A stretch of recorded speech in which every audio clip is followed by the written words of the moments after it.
चौथा सुझाव जो माननीय वित्त मंत्री जी के लिए है वो ये है कि legalise virtual digital assets as an asset class. India में अभी सर वैसे ही डी फैक्टो लीगलाइज टैक्सेशन है वर्चुअल डिजिटल एसेट्स, यानी कि crypto currency, stable coin etcetera. क्योंकि अगर उनकी खरीद बेच पर कोई मुनाफा होता है तो 30% फ्लैट इनकम टैक्स लगता है और 1% ट्रांजैक्शन टैक्स जो अपनी वस्तु बेच रहा है उसे सरकार को जमा कराना पड़ता है। But they are somehow not recognised as an asset class. VDS जो वर्चुअल डिजिटल एसेट्स है, इन्हें एक एसेट क्लास का दर्जा नहीं दिया गया, जिसके चलते कोई डेडिकेटेड लाइसेंसिंग लॉ नहीं है, कोई क्लियर कंज्यूमर या इन्वेस्टर प्रोटेक्शन कानून नहीं है, एएमएल कानून यानी कि एंटी मनी लॉन्ड्रिंग गाइडलाइंस और डायरेक्शंस इस एसेट क्लास के लिए नहीं है, and there is of course no explicit legal classification.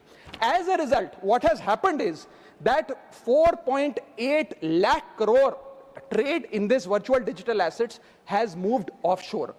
Bharat के बाहर निकलकर वो अन्य देशों में, दुबई, सिंगापुर, मलेशिया और अन्य देशों में इसका ट्रेड हो रहा है जो भारतीय कर रहे हैं। Second thing that has happened is that 73% of India's crypto trading volume in financial year 25 has moved to offshore exchanges.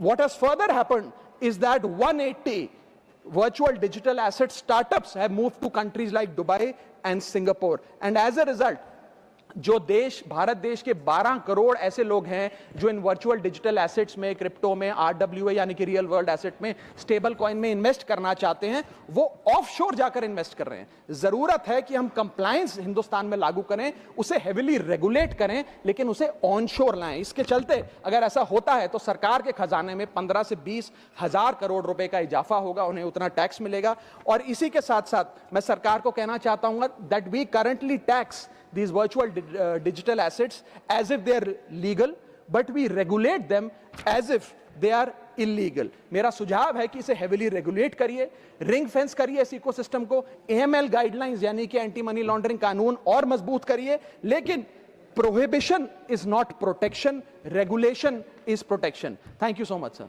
Thank you.